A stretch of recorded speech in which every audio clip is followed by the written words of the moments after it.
Collection করনেওয়ালা লোক নিয়োগ করেন নাই, মুষ্টি চাউল উঠান নাই। আল্লাহর শুকর, এই সুন্নাতকে বাংলায় কায়েম করার জন্য, এই মুর্দা সুন্নাতকে জিন্দা করার জন্য এই বাড়িতে আমি 30-33 বছর সাধনা চালিয়েছি। মুহাদ্দিসগিরি ছেড়ে দিয়ে, প্রিন্সিপালের চাকরি ছেড়ে দিয়ে এখানে আমি সাধনা চালিয়েছি। আল্লাহর শুকর, এই সাধনায় আমি বলতে পারি যে আমি অনেকটা কামিয়াব হয়েছি। কবুল করনেওয়ালা আল্লাহ। এই যা কিছু দেখতেছেন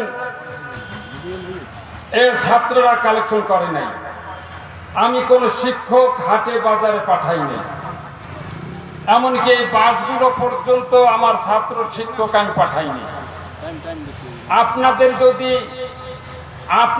যদি আল্লাহর দ্বীনের মহব্বত থাকে, আপনার বাস আপনি এখানে দিয়ে যাবেন, আপনার ঘরের চাউল এখানে দিয়ে যাবেন, আপনার তরকারি এখানে দিয়ে যাবেন, আপনার যা কিছু আছে সম্বল আপনি এখানে দিয়ে যাবেন। এইটাই রাসূলুল্লাহ বুঝিয়েছেন। আলহামদুলিল্লাহ, শতাধিক বাস, যার যার বাস এখানে মাথায় করে দিয়ে গেছে। আলহামদুলিল্লাহ, চাউল দিয়ে গেছে, টাকা দিয়ে গেছে, আয় বুঝে ব্যয় করেছি। মাহফিলের প্রস্তুতি সম্পন্ন করেন আলহামদুলিল্লাহ। ছেলেরা যতদূর পেরেছে নিজেদের পকেটে টাকা খরচ করে বরগুনার 10টা ইউনিয়নে দাওয়াতটা পৌঁছিয়ে দিয়েছে। আমি তাদের জন্য আল্লাহর কাছে দোয়া করি, আল্লাহ তাআলা তাদেরকে ভবিষ্যতে যেন দ্বীনের খেদমতের জন্য এমনি ভাবে কবুল করেন। আল্লাহুম্মা আমিন। মারহাবা দিয়ে কালেকশন করা নাজায়েজ। আল্লাহর নবীর জীবনও কোনোদিন প্রকাশ্যে মারহাবা দিয়ে কালেকশন করেন নাই। মারহাবা দেওয়া বেদাত, এর পক্ষে কোনো হাদিস নাই, এর পক্ষে কোনো হাদিস নাই। আর আমি যে আয়াতটা তেলাওয়াত করেছি, বেলের কান লইয়া শোনেন। আল্লাহ তাআলা নবীকে নির্দেশ দিলেন, তুমি তোমার উম্মতকে পরিষ্কার জানিয়ে দাও, ফাত্তাবিউনি, সর্ব কাজে ও দুনিয়ার উম্মতেরা আমি মুহাম্মদকে সর্ব ব্যাপারে অনুকরণ করবে। যেই কাজ রাসূলুল্লাহর সুন্নাতের অনুকরণে হবে, আল্লাহ তাআলা ওয়াদা দিচ্ছেন, ইউহিব্বুকুমুল্লাহ ওয়া ইয়াগফিরু লাকুম যুনুবাকুম। এর তাৎপর্য এই, রাসূলুল্লাহর অনুকরণে যেই কাজটা হবে সেইটা কবুল। সেইটা কি? আল্লাহর দরবারে কবুল হবে। রাসূলুল্লাহর সুন্নতের বাইরে যাইয়া ইসলাম করলে, রাসূলুল্লাহর সুন্নত তরিকার বাইরে নামাজ পড়লে যেমন কবুল হবে না, রাসূলুল্লাহর তরিকার বাইরে কালেকশন করলে তা কবুল হবে না। দুনিয়ার বিল্ডিং করতে পারবেন, বালাখানা তৈরি করতে পারবেন, এটা তো একটা ডাকাতি করে বাড়তি বিল্ডিং করে, এটা কি কবুল হবে? হবে না। এটা আমি দৃঢ়তার সাথে বলতে পারি এই আয়াতের ভিত্তিতে। এরপরও আল্লাহ তাআলা পরিষ্কার আরেকটা আয়াতে বলেন, ইন তুবদু সাদাকাত, মাদ্রাসা মসজিদ জিহাদের জন্য দান সাদকা তোমরা যদি প্রকাশ্যে দাও, ফানি'মা হিয়া, ভালো। দিলের কান নিয়ে শোনেন আয়াতের তরজমাটা। তবে আমি আল্লাহ বলতেছি, ওয়াইন তুখফুহা, যদি সেটা গোপনে দাও, ফাহুয়া খায়রুল লাকুম, প্রকাশ্য দেওয়ার থেকে এটা উত্তম। আমি আল্লাহ বলছি। ইমাম গাজ্জালি আয়াতের ব্যাখ্যায় লেখেন, প্রকাশ্যে দিতে পারে ওই লোক যেই লোক আল্লাহর নবী অথবা সাহাবা তাবেঈন সিদ্দিকীন, যাদের কলব মজবুত, রিয়া হবে না, শয়তান এখানে কোনো ওয়াসওয়াসা সৃষ্টি করতে পারবে না, তারা যেন প্রকাশ্যে দেয়। দিতে বলছে, কালেকশন করতে বলে না। অনেকে ব্যাখ্যা দিয়ে বুঝায় যে প্রকাশ্যে দিলে একজনের দেখা দেখি আর একজনের দেয়। আল্লাহ এটা বুঝে নাই, কিন্তু আল্লাহর বুঝ ভিন্ন। ভিন্ন। দেনেওয়ালা কি মানুষ না আল্লাহ? কলব ঘুরাইবার মালিক কে? সাহাবাদের কেরামের আমল কি? যেখানে আল্লাহ বলতেছেন গোপনে দেবে। বুখারী শরীফের হাদিস, কিয়ামতের মাঠে 7 শ্রেণী মানুষ আল্লাহর ছায়ার নিচে ছায়া পাবেন। যেই দিন আল্লাহর ছায়া ছাড়া লা জিল্লা লাহুম, কোনো ছায়া মিলবে না। সেই 7 শ্রেণী কারা? একজন হইল গোপনে আল্লাহকে জিকির করে। কি প্রকাশ্যে করে না, যে গোপনে করে? মজমা মিলাইয়া একত্রে জিকির করা, এক সুরে করা, শয়তানের ধোঁকা। এই জিকির আসমানে যাবে না, এই জিকির আসমানে যাবে না। নবীর তরিকা হলো যার যার মুনাজাত, যার যার জিকির গোপনে করবে। বর্তমানে সারা বাংলায় প্রকাশ্যে জিকিরের মজমা করা হচ্ছে, প্রকাশ্যে পোস্টার ছাপানো হচ্ছে, মানুষ ধোকার ভিতরে রয়েছে।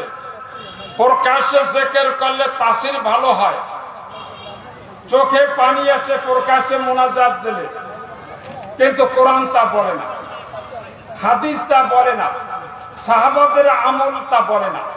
কোন দিকে যাবেন? রাসূলুল্লাহর তরিকার বাইরে ইসলাম নাই। রাসূলুল্লাহর তরিকার বাইরে জিকির যা আছে শয়তানের তরিকা। এই এক শ্রেণী মানুষ। আর এক শ্রেণী মানুষ ডান হাত দিয়ে চাঁদা দিবেন, ডান হাত দিয়ে দান করবেন। হাদিসের ভাষ্য হলো, অপরকে দেখানো তো দূরের কথা, তোমার দেহের যে আরেকটা হাত আছে, তোমার দেহের যে আরেকটা হাত আছে, সেই হাতকেও জানাবে না। সুবহানাল্লাহ। ভাই, এভাবে কি দান করা কি সহজ? আমি এই মাদ্রাসাটা করে দেব, 10 লক্ষ টাকা দান করব, এটা কেউ জানবে না, কাউকে আমি বলতে পারবো না, আমার নামের একটা নাম প্লেট থাকবে না, আমার নফস কিন্তু মানে না। ভাইরা, ভালো করে বুঝে এলাম, আমরা উত্তমের উপরে আসতে চাই। যারা প্রকাশ্যে দিতে চেয়েছে ফেরত দিয়ে দিছি। তোমার ওই দান আসমানে যাবে না, ওই দানের উপরে আল্লাহর মঞ্জুরি নাই, অতএব সেই টাকা মাদ্রাসা লাগাবো না।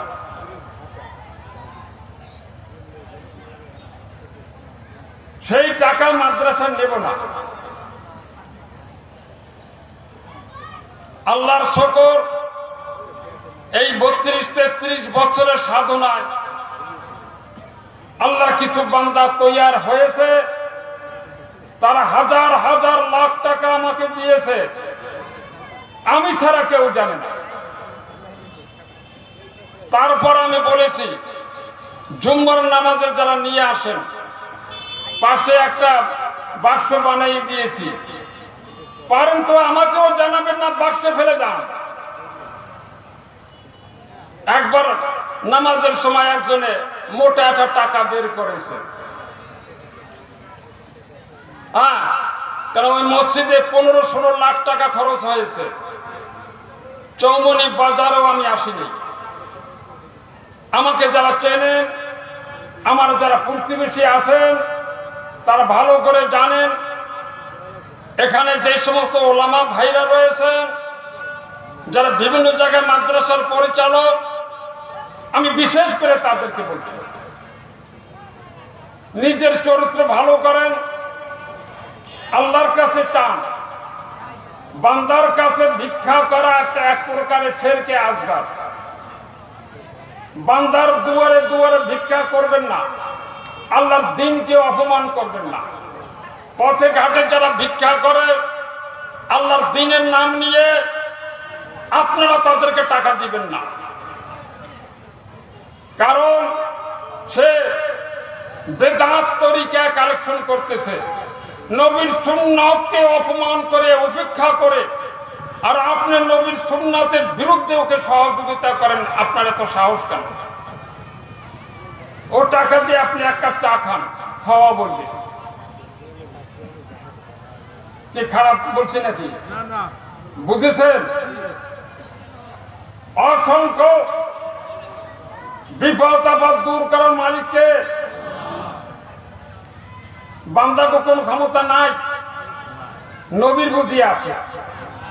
মুহাম্মদ সাল্লাল্লাহু আলাইহি ওয়াসাল্লাম ক্ষমতা নাই, হে কিচ্ছু ক্ষমতা পাই নাই। তাহলে অনেক মসজিদে লা ইলাহা ইল্লাল্লাহ এই কলেমার পাশে মুহাম্মদুর রাসূলুল্লাহ লেখেন কোন আকীদা নিয়ে? এটা কি কলেমা তৈয়বা? কোরআন কি তাই বলে? কোরআনে 1060 জায়গায় 1060 জায়গায় যারা টাচ মোবাইল নিয়ে আসেন, রেকর্ড করেন, যারা ভিডিও করবেন করেন, যারা নেটে ছেড়ে দেবেন দেন, অসুবিধা নাই। মানে প্রজেক্টর চালু হয়েছে, মহিলা ক্যাম্পে কি প্রজেক্টর চালু হয়েছে? এখনো হয় নাই? হ্যাঁ হয়েছে। অত্র এলাকার আপনারা পুরুষ এসেছেন, এখানে যদি 2000 পুরুষ এসে থাকেন, আমার মহিলাদের ওখানে তো আমি 2000 দেখতে চাই। তাদের উপরে কি এলেম অর্জন করা ফরজ নয়? আপনার চেয়ে বেশি, তাদের প্রয়োজন অনেক বেশি। যার ঘরে আলেমা স্ত্রী আছে, হাফেজা স্ত্রী আছে, তার সন্তান আল্লাহওয়ালা হবে। কি বলেন? তার সন্তানাদি আল্লাহওয়ালা হবে। আর যার ঘরে আল্লাহওয়ালা স্ত্রী নেই, নামাজি স্ত্রী নেই, আত্মাই হেতু পারে না, দোয়ায় কোনো তো বুঝে না, সেই গর্ভ থেকে আপনার যে সন্তানাদি আসবে ও ফাসিক হবে, জালেম হবে, লুচ্চা হবে, বদমাইশ হবে, টাউটার হবে, ধোঁকাবাজ হবে।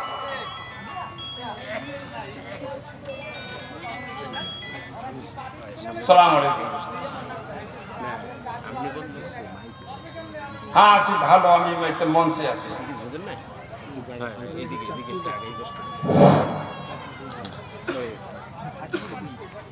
কাজী রাসূল পাক সাল্লাল্লাহু আলাইহি সাল্লাম পুরুষদের মধ্যে যতখানি না মেহনত করেছেন, তার থেকে বেশি মেহনত করেছেন মহিলা সমাজে।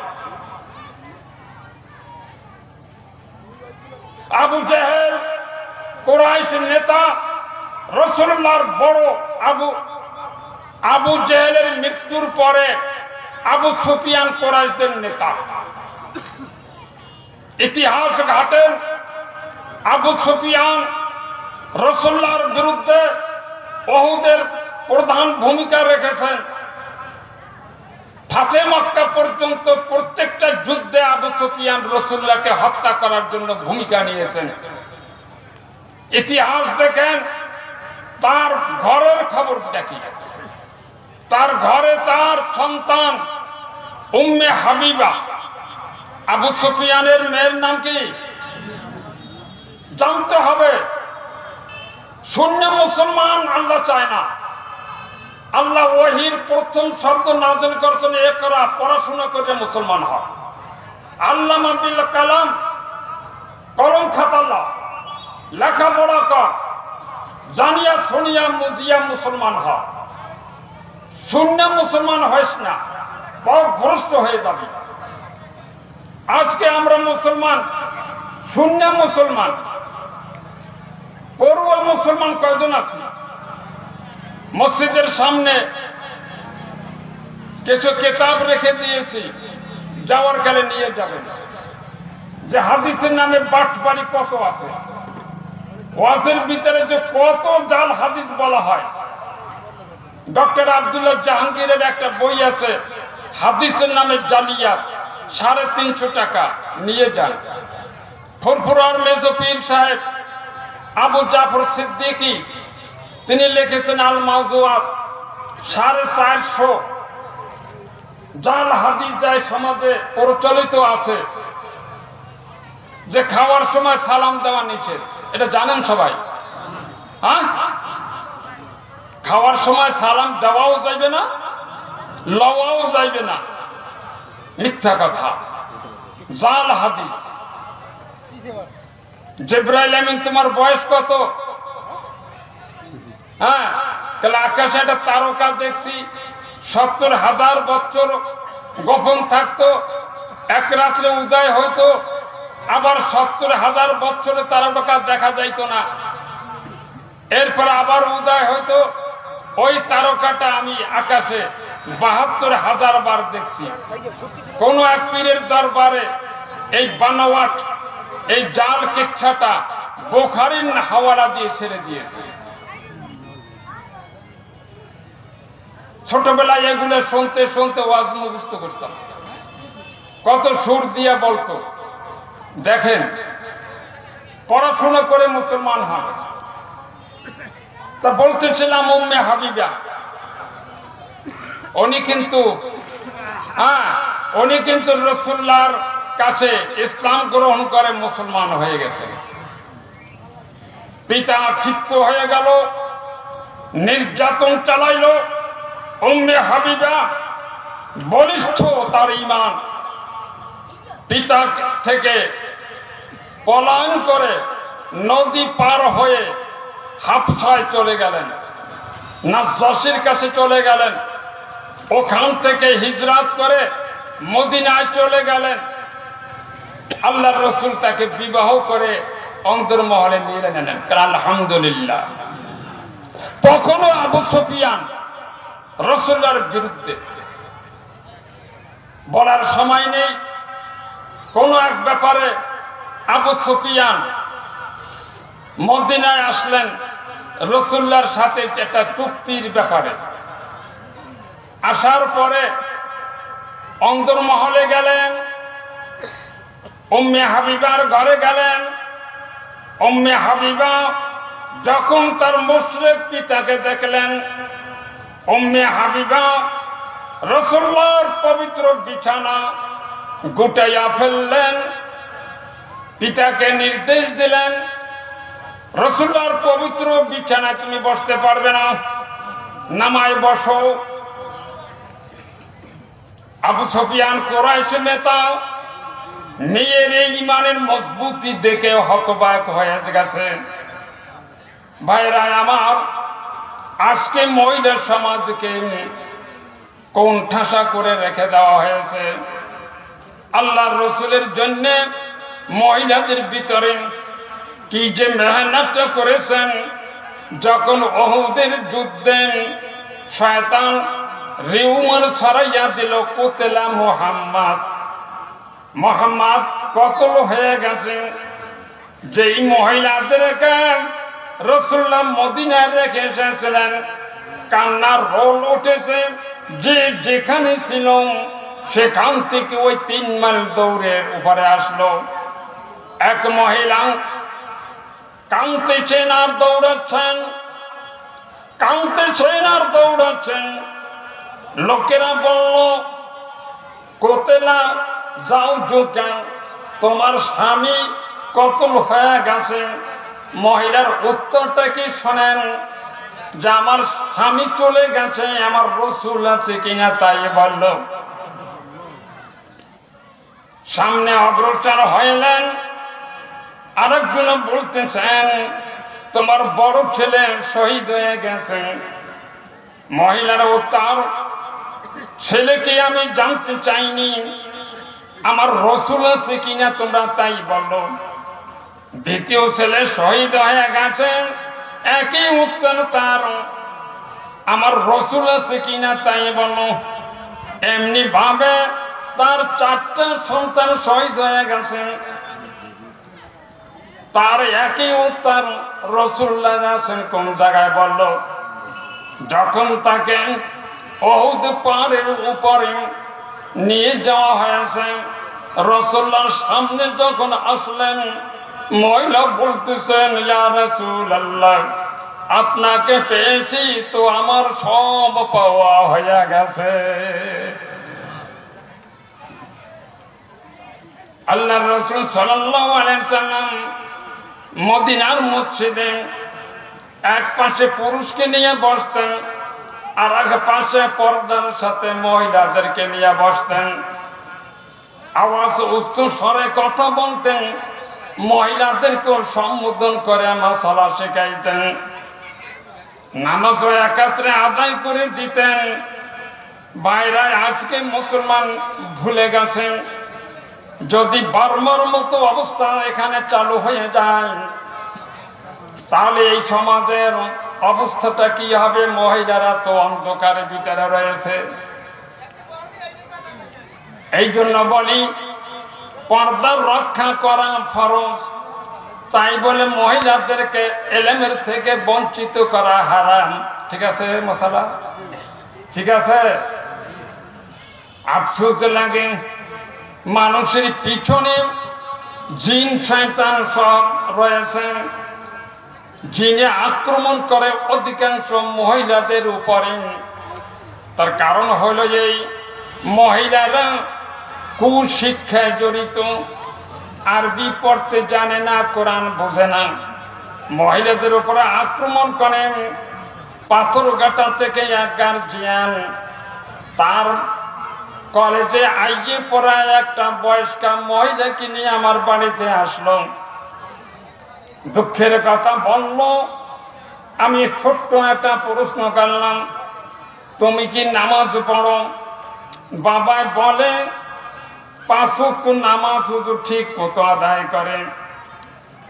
আচ্ছা, তুমি নামাজের ভিতরে শেষ বৈঠকে আত্তাহিয়াতু পড়াটা ওয়াজিব, কি ঠিক আছে?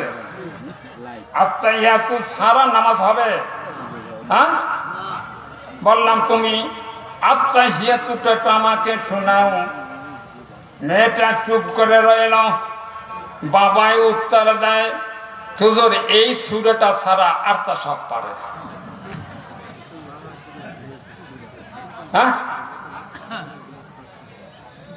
ভাইরা হাসেন তো, কিন্তু এর জিন কি যাবে? এর জিন তাড়াইবে কি? যার তা তার শিখতে হবে। জিন জাদু বইটা বাংলার একমাত্র একটা বই।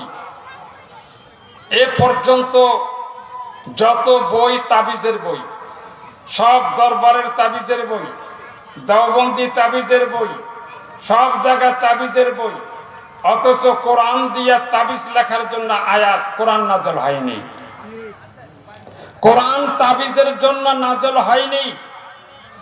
কোরআনকে লাল কালি দিয়ে লেখবে এই জন্য নাজল হয় নাই। লাল কালি দিচ্ছ কেন? যতক্ষণ পর্যন্ত লাল কালির ভিতরে শুয়োরের রক্ত, কুত্তার রক্ত, কবুতর শয়তানের নামে জবাই করে ওর একটু রক্ত, এমনকি স্বামীকে কন্ট্রোল করার জন্যে মহিলার হায়েজের রক্ত তুলায় মেখে তুলায় লাগাইয়ে নিয়ে আসতে বলে, কার কাছে বলতে পারবে না। এই আর একটু মিক্স না করতে পারে, অতক্ষণ পর্যন্ত ওই তাবিজের জিন কথা বলে না। ওটাকে নাপাক বানাইতে হবে। তাবিজের ভিতরে চিতা খোলার পচা গোস্ত রাখতে হবে। মিথ্যা কথা নয়, আমি সাক্ষী। শতে শতে মহিলাদের তাবিজ কেজি 2 কেজি পরিমাণ তাবিজ বের করছি। তার ভিতর থেকে চিতা খোলার হাড্ডি বের করেছি। তার ভিতর থেকে আয়াতুল কুরসি পাশে লেখা শের ইয়া জিবরিল ইয়া মিকাইল। জিন তাড়াইবে কে? আল্লাহ না জিবরাইল? আল্লাহকে বাদ দিয়ে যারা ফেরেশতাকে ডাকবে ওরা মুশরিক।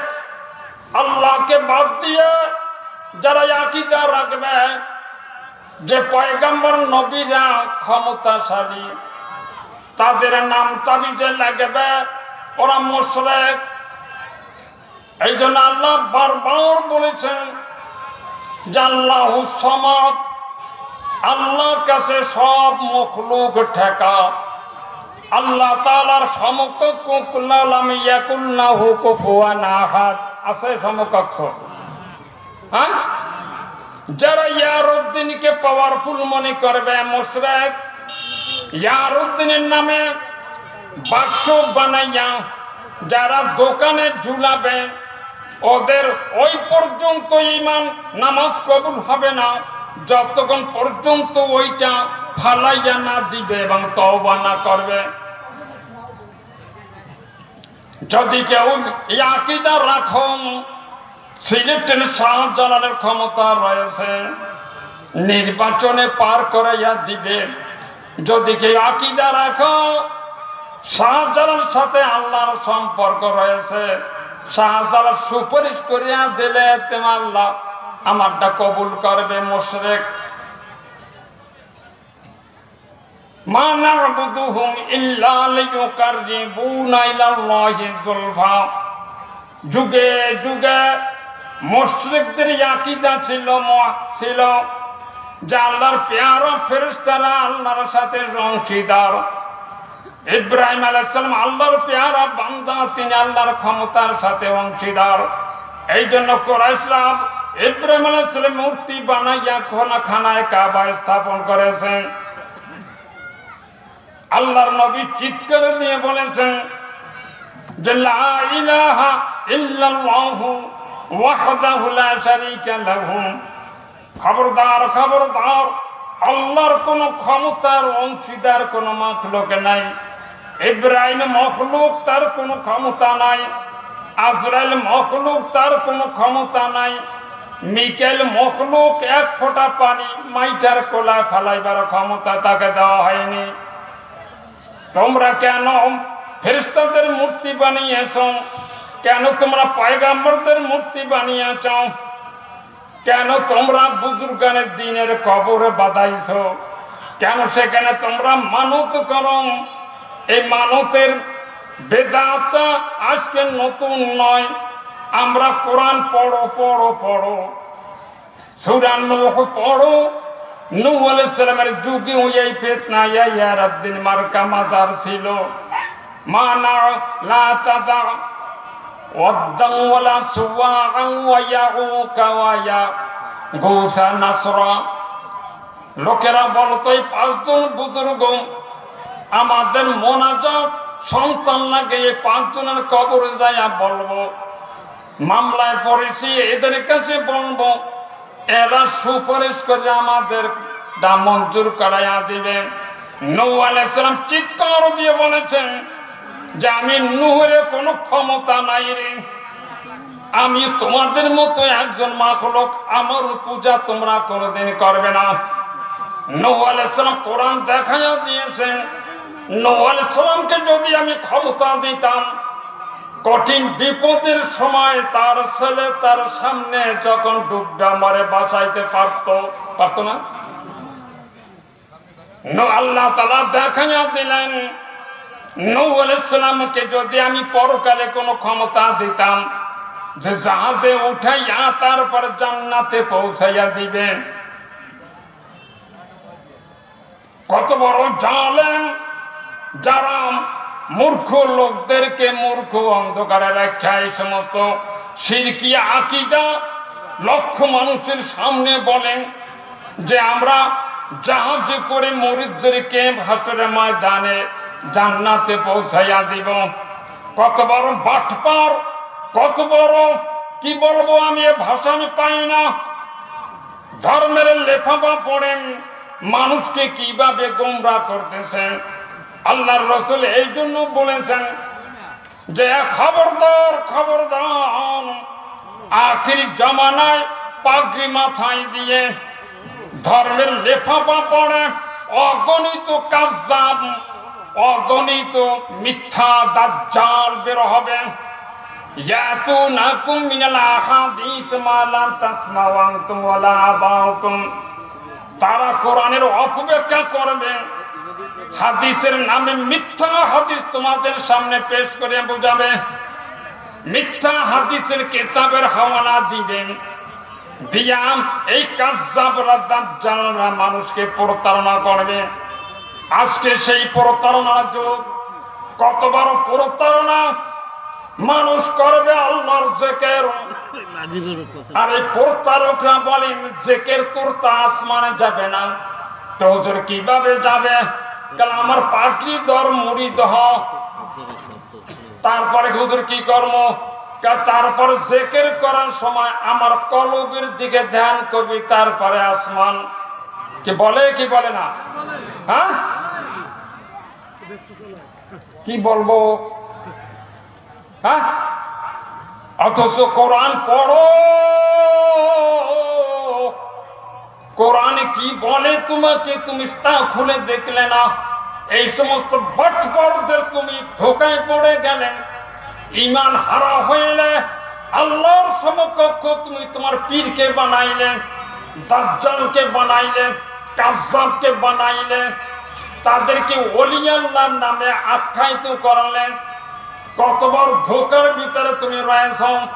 তুমি তো জানো না ইব্রাহিম কি বলেছেন, ইন্নী ওয়াজ্জাহতু ওয়াজহিয়া লিল্লাযী ফাতারাস সামাওয়াতি ওয়াল আরদা। ইব্রাহিমের যুগে এই বাটপার পীরেরা ছিল, আল্লাহর সাথে তারা আল্লাহর সাথে নিজেদেরকে অংশীদার করে নিয়েছেন।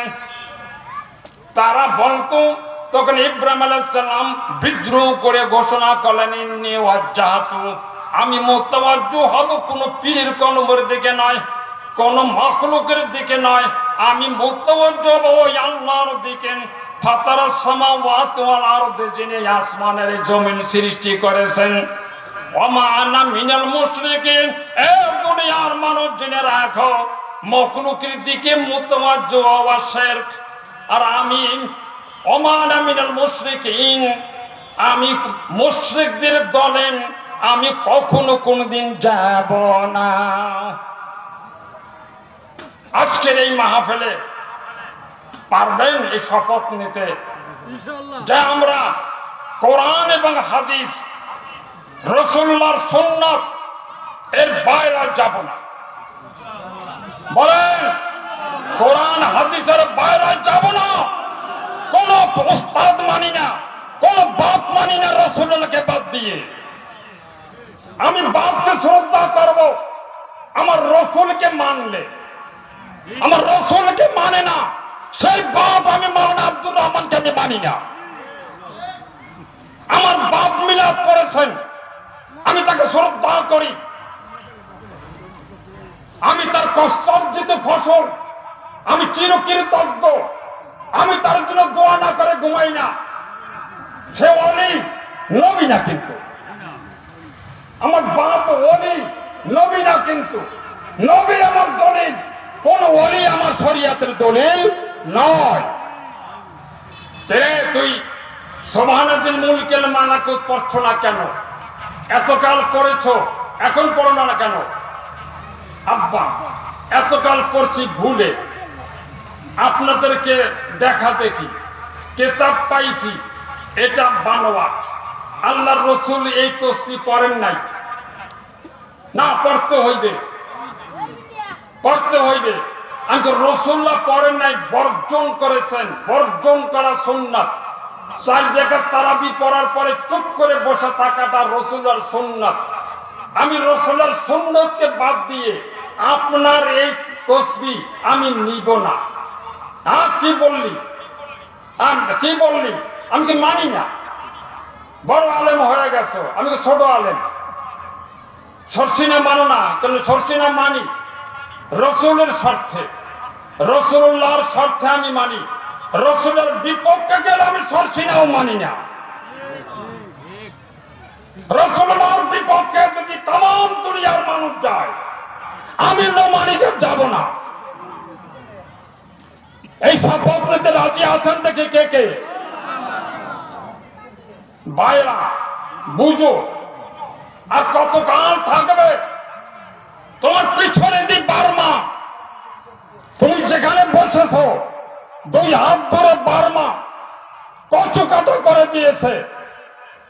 তোমার এখনো হুঁশ হবে না। তোমার বাবরি মসজিদ কোথায়? দাউদ আলাইহিস সালাম, সুলাইমান আলাইহিস সালামের সাদের মসজিদ বাইতুল মুকাদ্দাস কোথায়? আর খানা কাবা কোথায়? ওরা যে আমেরিকার দখলে। তোমার মদিনা কোথায়? তোমার মদিনাতে বেদাতে ভরে গেছে। আল্লাহ রসুল কবর বাঁধানো হারাম বলেছেন, আর তোমার রসুলের কবর জালেমরা বাঁধাইছে। আল্লাহ রসুল কবরের উপরে গম্বুজ উঠাইতে হারাম বলে দিয়েছেন। জালেমরা রসুলের কবরে আলেমদেরকে গ্রেফতার করে মুখ খুলতে না দিয়ে রাষ্ট্রীয় ভাবে তোমার রসুলের কবরের উপরে গম্বুজ বানিয়েছে। হাজিরা দেখে এসেছে। সম্পূর্ণ বেদাত। তুমি এখনো বসে থাকবে? তুমি এখনো কথা মুখ খুলবে না? আল্লাহ রসুল বলেছেন, যেখানে বেদাত সেখানে সোচ্চার হতে হবে। ক্ষমতা প্রয়োগ করো। বেদাত তোমার মসজিদে ঢুকেছে, বেদাত তোমার আজানের মধ্যে ঢুকেছে। রসুল বলেছেন 17 কালেমা দিয়ে ফজর আজান দিবে। বাড়াইলো রসুলকে মানা হইল, কমাইলো হইল। আর আজকে তোমার মসজিদে মাইকা পাইয়া সেখানে গান বাজনা, তারপরে জাকিমারা জেকের ইত্যাদি ইত্যাদি চালাইতেছে। সাহাবারা হইল তো ওই মুয়াজ্জিনকে ঘাড় ধরে ওখান থেকে আখরাজাহুম মিনাল মসজিদ। নাসাই শরীফ, কে মসজিদ থেকে আওয়াজ দিয়েছে? ওকে বের করে দাও। আমরা জীবিত আছি, এখনই মসজিদের মিনারায় বেদাত ঢুকলো। আর আজকে বাংলার প্রত্যেকটা মসজিদে ইল্লা মাশাআল্লাহ বেদাতে ভরপুর। নামাজের পরে বেদাত শুরু হয়ে গেছে। হাত জাগাইয়ের নাম মোনাজাত। রসুল বলেছেন, যার যার কথা সে আল্লাহর কাছে বলবে। সালামের পরে লাফ দিয়ে ওঠেন কেন? লাফ দিয়ে সাথে সাথে ওঠা বেদাত। আজকে যদি অমর থাকতেন, গাড় ধরে তিনি বসাইয়া দিতেন, বল মোনাজাত দিয়ে উঠবি। আজকে মোনাজাত বিকৃত হয়ে গেছে। মোনাজাত হলো গোপনে একা একা চোখের পানি ফেলে আল্লাহর কাছে চাওয়া। মোনাজাত অর্থ কি? গোপনে গোপনে তুমি বলবে, তোমার মাওলায় শুনবে। তুমি কি ব্যথায় আছো সেই আবেগটা তুমি বলবে। রসুল সেই আবেগের দোয়াগুলি পর্যন্ত বুখারী মুসলিমে শিখাইয়ে দিয়েছেন। আল্লাহু আকবার বলবে, আস্তাগফিরুল্লাহ বলবে, আল্লাহুম্মা আনতাস সালাম বলবে। রোগে পড়লে ওই দোয়া পড়বে, ঋণগ্রস্ত হলে এই দোয়া পড়বে, ঈমান মজবুতির জন্য এই দোয়া পড়বে। এরপরে তুমি উঠে সুন্নাত নামাজ থাকলে আদায় করবে। ওমরের সময় একটা লোক, রসুল সালাম দিলেন, লগে লগে দাঁড়াইয়ে গেলেন। ওমর তার ঘাড় ধরে বসাইয়া দিলেন। মোনাজাত দিয়ে তারপর উঠবা। মোনাজাত একাত্রে করা বেদাত বেদাত বেদাত। এটা বর্জন করতে রাজি আছেন? পারবেন? নিজের মহল্লার মসজিদে কায়েম করতে পারবেন? আপনার ইসলাম আপনি করবেন, মারামারি করবেন না, মসজিদের দখল ছাড়বেন না। আল্লাহর রসুল মক্কায় খানায় কাবায় দখল মাতবাড়ি করতে যায়নি। রসুল মসজিদের নিয়মিত যাইতেন, দখল ছাড়েন নাই, নিয়াত রেখেছেন। এরপরে 20-22 বছর পরে সেই মসজিদ দখল করলেন এবং এক এক করে 360টা মূর্তি ভাঙ্গা গুড়াইয়া দিলেন। এরপরে পানি দিয়ে ধোয়াইলেন। মুয়াজ্জিনকে বললেন, এবার আল্লাহর বরত্ব প্রকাশ করো, আজান দাও, এবং নিজে সেখানে নামাজের ইমামতি করলেন। মদিনা চলে গেলেন। যাওয়ার সময় ওই জায়গার একজনকে তিনি মক্কার শাসক বানাইলেন। আবু মাহজুরা রাদিয়াল্লাহু তাআলা আনহুকে মসজিদের মুয়াজ্জিন নিযুক্ত করে দিলেন উইদাউট বেতন। ইবাদত বন্দেগীর ভিতরে বেতন দেওয়াও হারাম, নেওয়াও হারাম। বাপরে বাপ, খাইছেন তো? কুদুরি কিতাব আলিয়া আছে, কমিয়া কি দেখেন না আপনারা? বাবুরি ইজারাটা একটু পড়ে দেখেন তো। লা ইয়াজুজুল ইস্তিজার আলা তাআত, হাসিয়াটা ব্যাখ্যায় যান। ওয়াজ করে টাকা খাওয়া হারাম, মুয়াজ্জিনগিরি করিয়া টাকা খাওয়া হারাম, ইমামতি করিয়া টাকা খাওয়া হারাম। এই কথাটা বলেছি, পাত্তা পাইনি। 30 বছর পর্যন্ত মসজিদ নিজে বানাইয়া বিনা বেতনে ঈদের নামাজের ইমামতি করলাম। 5 মসজিদের চুপচাপ ইমামতি করলাম, করে এলাকায় কিছু লোক বানাইলাম। এবারে ফিল্ডে নিয়ে আসছি এই ওয়াজ। যেই দিন থেকে আলেমরা এবারদের নামে ভিক্ষা বৃত্তিটা ছাড়তে পারবে, সেই দিন থেকে ইসলাম জাগবে। আলহামদুলিল্লাহ। যতদিন পর্যন্ত আলেমরা ভিক্ষা করিয়া বেড়াইবে, ভিক্ষুকরা কোনদিন বড় কথা বলতে পারে না। হ্যাঁ, প্রতিজ্ঞা করেন। ডক্টর সাহেব আসছে পড়তেছেন, প্রতিজ্ঞা করেন যে বাপ ভুল করেছে তোমাকে আলেম না বানিয়ে। তুমি ভুল করো না, তুমি তোমার সন্তানকে কোরআনের মাদ্রাসায় পাঠাও। রাজি আছেন?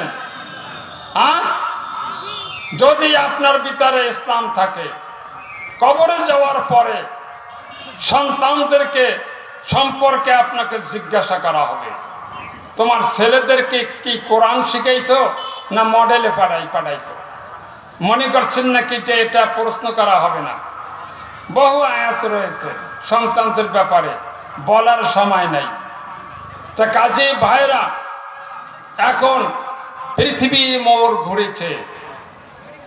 এখন আলহামদুলিল্লাহ পৃথিবীর মোড় ঘুরেছে। এখন বেদাত দ্বারা, বেদাতের ওয়াজ করে, পীর মুরিদি করে মানুষকে ধোঁকা দেওয়া আর সম্ভব নয়। জাহাজে করে এখন শেষ পর্যন্ত মুরিদদেরকে আকৃষ্ট করার জন্য একটা টোপ দিয়েছে, তো জাহাজে করে আমরা জান্নাতে লইয়া যাবো।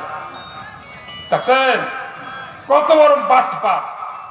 হ্যাঁ, যেখানে নবীরা পারে নাই নিজের স্ত্রীকে জাহাজে উঠাতে, দুনিয়ার জাহাজে উঠাতে পারেন নাই। নূহ আলাইহিস সালামের জাহাজে নূহ পয়গম্বর তার স্ত্রীকে নৌকায় উঠাইতে পারছিলেন, নিজের ছেলেকে উঠাইতে পারেন নাই। এরা বলে কিয়ামতে সব লইয়া জান্নাতে যাইবে। নবীর থেকেও তো পাওয়ার এদের বেশি। হ্যাঁ, দেখছেন বাটপার কাহাকে বলে? আর এদের পিছনে আমরা যাব, ওই যে মানব। হ্যাঁ, এরকম আবর্জনা যারা তাবলিগ জামাত করেন, তাবলিগ ভালো জিনিস, বেদাতের তাবলিগ কেন? রাসূলুল্লাহর সাথে মিল কোথায়? টঙ্গীতে যে আখেরি মোনাজাত দিয়ে ঢাকা অচল করে দেন, এটা সম্পূর্ণ হারাম এবং বেদাত। আখেরি মোনাজাত বলতে কোনো বস্তু আছে নাকি? রাসূল অগণিত মজলিস করেছেন, জীবনে তো একটিবার তিনি হাত উঠাইয়া একাত্রে মোনাজাত করেন নাই। বৃষ্টির নামাজ ছাড়া। এটা কি সামনে পড়ে না বুখারীর হাদিসটা? হ্যাঁ, মা কানান নবী সাল্লাল্লাহু আলাইহি সাল্লাম কানান নবী সাল্লাল্লাহু আলাইহি সাল্লাম লাম ইয়ারফা ইয়াদাইহি ফি শাইইন মিন দুআইহি ইল্লা ফিল ইসতিসকা। বৃষ্টির নামাজ ছাড়া, বুখারীর সহিহ হাদিস। এটাকে আপনাদের নজরে পড়ে না?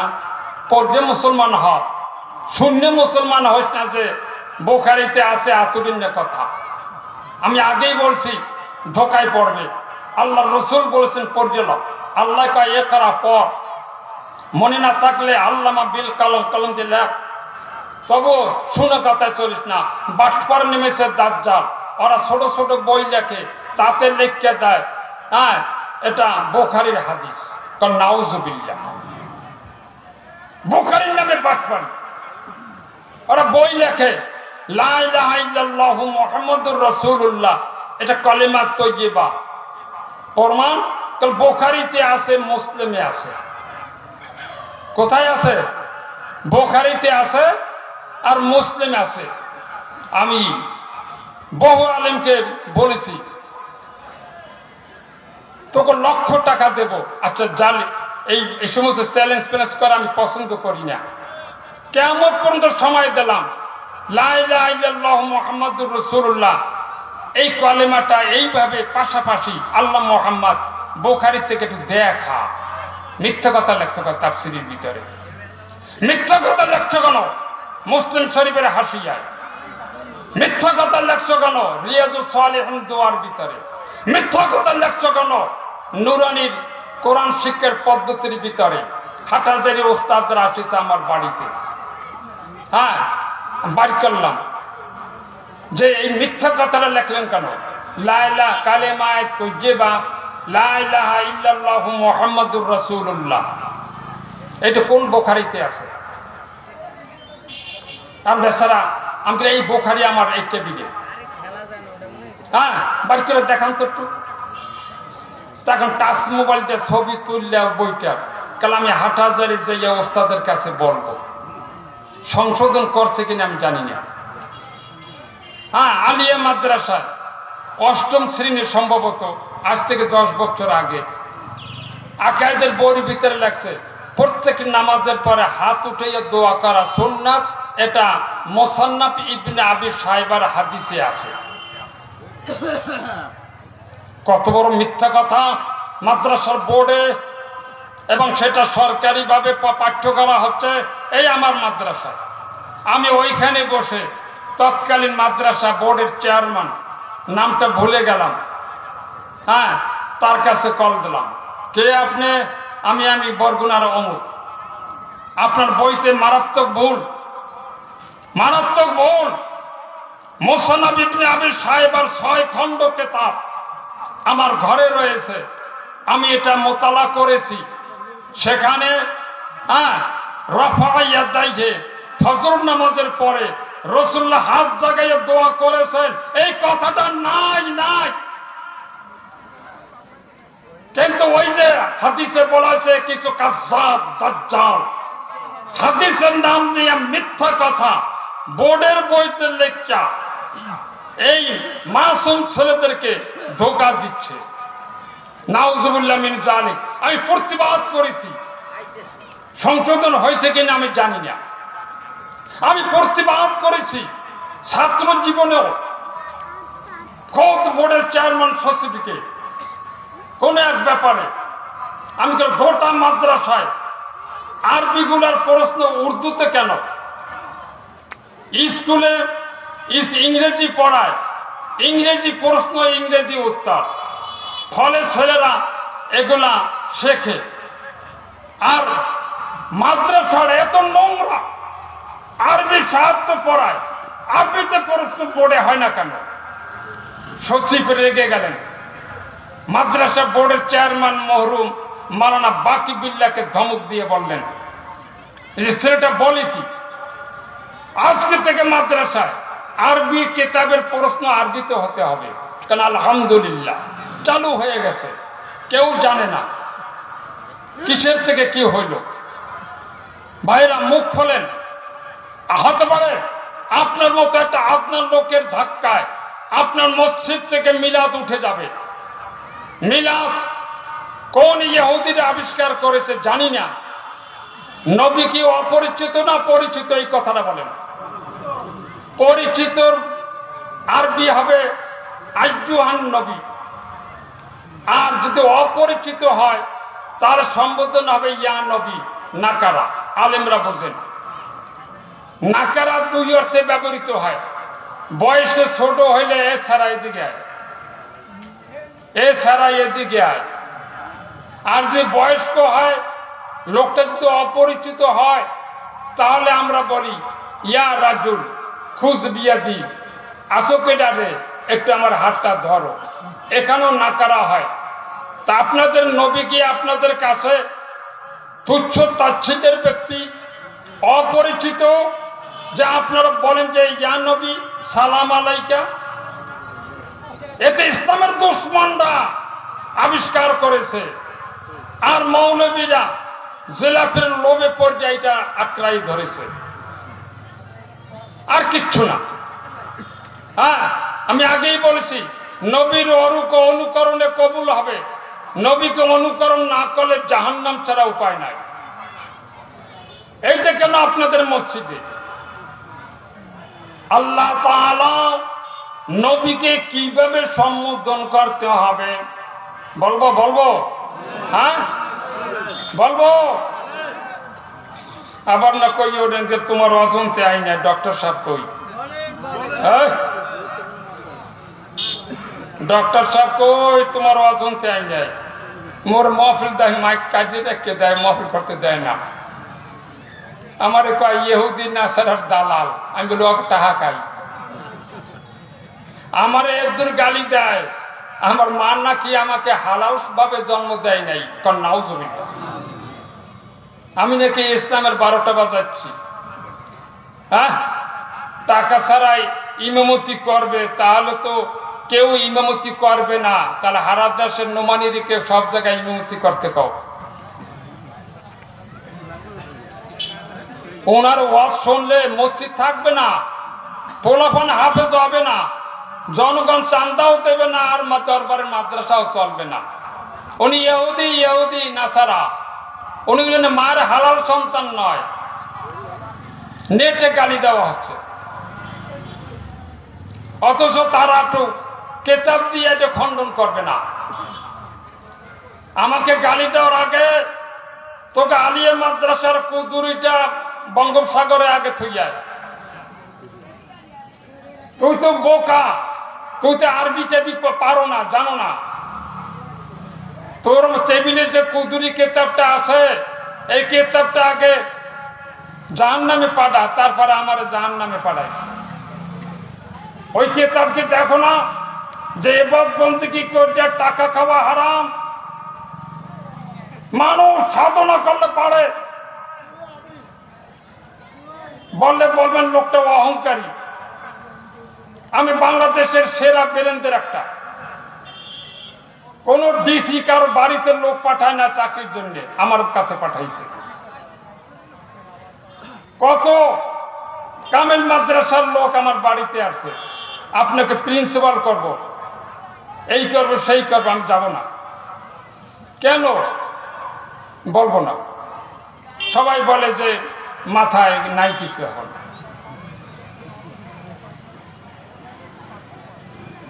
বহু কষ্ট করেছি, বহু কষ্ট করেছি। ডিসি বলে আপনি খাবেন কি? কত মহব্বতের সুর ডিসি।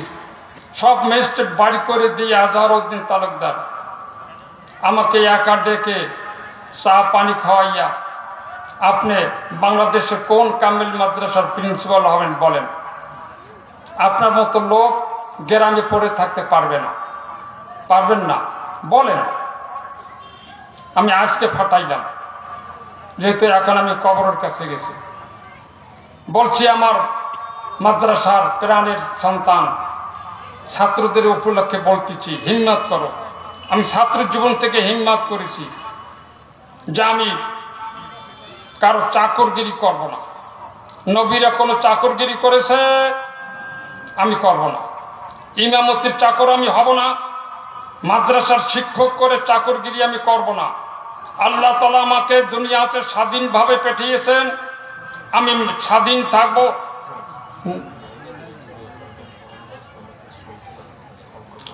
এই অপারেটর, মহিলা ক্যাম্পে মাইকে কি হয়েছে একটু দেখেন। কই ভলান্টিয়াররা কোথায়? ভলান্টিয়াররা কোথায়? আমার ওয়াজ তো মহিলাদের জন্য, বহু টাকা খরচ করে। প্রজেক্টর চালু আছে তো? চালু আছে? প্রজেক্টর চালু আছে?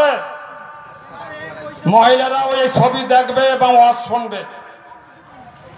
আমি আমার সাধ্যনে যা করেছি, দোয়ার কারণে আগামী বছরের জন্য 2 দিন মাহফিল দিতে পারি কিনা, আল্লাহুম্মা আমিন। সেখানে যদি 5000 পুরুষ আসে, 5000 মহিলা আসতে হবে। তাদের এগুলো শিখতে হবে, তাদের সন্তান সম্পর্কে মানত করতে হবে। যাই আল্লাহ, ওই মহিলার আপনার স্ত্রী মানত করবে যে আমার গর্ভের ভিতরে যে সন্তান রয়েছে, ইন্নী নাযারতু লাকা মা ফি বাতনি মুহাররারান লাক। আয় আল্লাহ, আমি খাদিজা, আমি ফাতেমা, আমার গর্ভে যে সন্তান রয়েছে, এই সন্তান দ্বারা আমি দুনিয়ার চাকরগিরি করাবো না। আল্লাহুম্মা আমিন। এই সন্তান তোমার চাকরি করবে, স্বাধীনভাবে তোমার দ্বীনের তাবলীগ করবে। সেই মহিলাদেরকে আনতে হবে। সেই মহিলাদের ওখানে মাইকে গন্ডগোল তাড়াতাড়ি ঠিক করে দাও। কে ঠিক আছে? হ্যাঁ, ইন্নী নাযারতু লাকা মা ফি বাতনি মুহাররারান লাক। আয় আল্লাহ, স্বামী গর্ভের ভিতরে এক সন্তান রেখে দিয়েছেন, স্বামী দুনিয়ার থেকে বিদায় নিয়ে চলে গেছেন। আমার আফসোস নাই রে আল্লাহ, তুমি আমার আছো, স্বামী নাই, তাতে কি হয়েছে? মহিলার ঈমান কত মজবুত।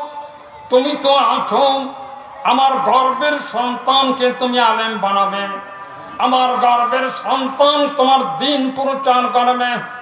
আমার নবী গাছের পাতা খেয়ে ক্ষুধা নিবারণ করে তারপরে ইসলাম রেখে গেছে। জীবনে কোনোদিন কারো কাছে হাত পাতে নাই। তুমি কয়জন নবীর ইতিহাস জানবেন? কোরআন তাদের পড়াইতে হবে। দেখবে তুমি সেখানে মূসা আলাইহিস সালাম 7 দিন পর্যন্ত তিনি অনাহারে ছিলেন। এই 7 দিন পর্যন্ত ফিলিস্তিনের মরুভূমিতে হাঁটতেছেন আর দৌড়াচ্ছেন, ক্ষুধায় কাতর হয়ে গেছেন। সাইডে কোন বাড়িতে গিয়ে ভিক্ষা চান নাই। কি খেয়েছেন? তাফসীরের ভিতরে লেখা রয়েছে 7 দিন পর্যন্ত ওই আল্লাহর বান্দা গাছের পাতা খেয়েছেন, আল্লাহর জিকির করেছেন, হাঁটতে রয়েছেন। 7 দিন পর্যন্ত গাছের পাতা খেয়ে খেয়ে মরুভূমির ভিতরে যখন একটা মরুদ্যান পেলেন, একটা গাছ পেলেন, ওর ছায়ার নিচে বসে পড়লেন। বসে পড়ে তিনি 2 চোখের পানি ছেড়ে দিলেন, বললেন, আয় আল্লাহ, ইন্নী ফাকিরুন লিমা আনজালতা ইলাইয়া মিন খায়রিন। আয় আল্লাহ, আল্লাহ, আমি বড় অক্ষম হয়ে গেছি, তুমি আমাকে একটু সাহায্য করো। সাহায্য চেয়েছেন কার কাছে? বলো, ইয়্যাকা না'বুদু ওয়া ইয়্যাকা নাস্তাঈন। আমি তোমার বন্দেগী করি, তা সাহায্যটা তোমার কাছে চাই। তুমি কোথার থেকে আমাকে সাহায্য করবে আমি জানি না। সবর কর। আল্লাহ বলেন, ইন্নাল্লাহা মা'আস সাবিরিন। আমার কাছে দরখাস্ত বান্দা দিয়েছো, একটু সবর করো, আমি একটু পরীক্ষা করে দেখব এই পরীক্ষায় তুমি টিকো কিনা। ইমাম গাজ্জালি বলেন, আল্লাহর কাছে ফরিয়াদ করার পরে কমপক্ষে 3টা দিন সবর করতে হয়। কয়দিন? মূসা আলাইহিস সালাম করেছেন কতদিন? 3 দিন সবর করেছেন, কোনো ফল পাচ্ছেন না। তিনি কিন্তু গাছের পাতার পানি পান করতেছেন আর হাঁটতেছেন। 7 দিনের পরে তিনি অবশ হয়ে বসে পড়লেন। এইবার আল্লাহর রহমত নাযিল হইল, আল্লাহর ওয়াদা কার্যকর হইতে আরম্ভ করল। এবার তিনি বসে বসে দেখতেছেন এলাকার ছেলেরা বালতি নিয়ে আসতেছে, সাথে তাদের উট দুম্বা বালতি দিয়ে কুয়ার ভিতরে পানি তুলতেছে আর নিজের দুম্বা গুলিকে উটগুলিকে পানি পান করাইয়া নিয়ে যাচ্ছে। নিয়ে যাচ্ছে। ওই পাশে তাকাইয়া দেখে দুইটা মেয়ে জড়সড় হয়ে বসে আছেন, তারা অপেক্ষা করতেছে এই ছেলেরা চলে যাবে, তারপরে তারা পানি তুলবে। ও আমার মা বোনেরা, ও আমার মা বোনেরা, খাস পর্দা করো, ঘাবড়াইও না, আল্লাহ তোমার পক্ষে রয়েছেন, তুমি একটু সবর করো। আল্লাহ তাআলা কুফুতে কুফু মিলাইয়া দিয়ে থাকেন। যেমন ভাবে ছেলে মূসা, তেমন ভাবে ওই দুইটা মেয়ে ওখানে বসে রয়েছেন। আল্লাহর নবী কল উখরিজাত লিন-নাস, তোমাদেরকে সৃষ্টি করা হয়েছে মানুষের খেদমতের জন্য। আল্লাহর এই প্যারা বান্দা ওই ক্ষুধার্ত অবস্থায়ও বসে থাকতে পারলেন না, নিশ্চয়ই ওরা অক্ষম, আমি ওদের একটু খেদমত করি। যাইয়া বলতেছেন মা খতবকুমা, আপনারা বসে আছেন কেন? বুদ্ধিমতী মহিলা একটা বাক্য দিয়া উত্তর দিলেন, 10টা প্রশ্নের উত্তর একটা বাক্য দিয়া দিয়া দিলেন। গবেষকরা গবেষণা করে বলতেছেন দুনিয়ার শ্রেষ্ঠ নারীদের ভিতরে ইনি একজন। সে উত্তর দিল আবুনা শাইখুন কাবীরুন, আমাদের পিতা বৃদ্ধ হয়ে গেছেন, আমাদের কোনো ভাই নাই, তাই আমরা এখানে এসেছি, ওরা চলে গেলে আমরা পানি নিব। মুসা আলাইহিস সালামের অনেক প্রশ্নের উত্তর সে একটা বাক্য দিয়া দিল, এর কয় নারী, সে বেশি পরপুরুষের লাগে কথা বেশি ব্যয় করবে না, যে বসে আছে কেন, পানি খাওয়াবো, তো তোর আব্বা নাই, তোর ভাই নাই, আর সোকা এত প্রশ্ন করবে আর উত্তর দেব পরপুরুষের সাথে নো। তিনি একটা মেয়েটা মেপে ফেলেছে, আমি একটা উত্তর দিলে কি প্রশ্ন করবে, ওইটার উত্তর দিলে আবার পাল্টা প্রশ্ন করবে ভাই কোথায়, বিবাহ হয়েছে কিনা, কাজের লোক আছে কিনা, সব প্রশ্নের উত্তরে একটা বাক্য দিয়া দিল। মুসা আলাইহিস সালাম বালতিটা হাতে লইলেন, যাইয়া কূপের ভিতরে পানি তুললেন, উটগুলিকে পানি নিজের হাতে পান করাইয়া আর একটা বালতি পানি ভর্তি উঠাইয়া মেয়ে দুইটার কাছে রেখে আবার ওখানে চলে গেলেন। চরিত্র দেখো, দুই বোনে ওই পানি নিয়ে বাড়িতে চলে গেলেন। বাড়িতে বাপ দেখো কত বুদ্ধিমান, মেয়ে দুটাকে কলেজে পাঠাইয়া হাই স্কুলে পাঠাইয়া নিশ্চিন্তে বসে নাই, তিনি কান্দিতে বসে আছেন, কোন বখাটের সাথে চলাফেরা করে কিনা, কোন বখাটে এদিকে টার্গেট করেছে কিনা। যেই গেল টপ করে প্রশ্ন করলো, প্রত্যেক দিন আসো 3টায়, আজকে আসো 2টায়, এত তাড়াতাড়ি কিভাবে আসলে বলো? তাহলে একজনে পানি তুলে দিয়েছে, তার সন্দেহ, তাহলে প্রেম পাতাইছো কে ভাই? খুলে বলো। তাহলে একটা বিদেশি ছেলে, চিনি না শুনি নেই, সে আসে আমাদেরকে পানি তুলে দিয়েছে, এলাকার কোনো ছেলের হস্তক্ষেপ আমরা নেই নাই, তাই নাকি? তাহলে এলাকার অপরিচিত একটা ছেলে পানি তুলে দিয়ে উপকার করলো, মেহমানদারির দাওয়াতটা দিলে না কেন? যাও ওই ছেলেটাকে ডেকে আনো, ডেকে আনো। মেয়েরা গেল, মেয়েটা গেল, আব্বা সালাম জানাইছে, মুসা চলে আসলেন। আসার পরে দেখলেন তো 7 দিন পর্যন্ত অনাহারে ছিলেন, ভিক্ষার চলে লয়া বাড়ি বাড়ি যান নাই যে আমি বিদেশি মানুষ, আমাকে ভিক্ষা দাও, আশ্রয় দাও। ও ওলামা সমাজ, আলহামদুলিল্লাহ, এখন আমার ওয়াজ শেষ। হ্যাঁ, এই নামাজ পড়ি আমি করব। এবার আমি সংকেত না দেওয়া পর্যন্ত তার এখানে আনবে না। আলহামদুলিল্লাহ, আপনাদের মেহমান প্রায় প্রায় আসছে গেছে, বরগুনে ঢুকছে, এই রাস্তায় উঠছে, আর কম কি? কেন আলহামদুলিল্লাহ। হ্যাঁ হ্যাঁ, তাহলে অজুর পানি আসলে তৈয়ব বহাল থাকে। কোন কি করেন? অজুর পানি আইছে, আমার তৈয়ব আছে। আর তাহলে এখন আজান হবে। হ্যাঁ, আজান হবে। কাতার দান, যারা মসজিদে নামাজ পড়বেন মসজিদে পড়েন, এখানে অজুর জায়গা আছে, পেশাবখানা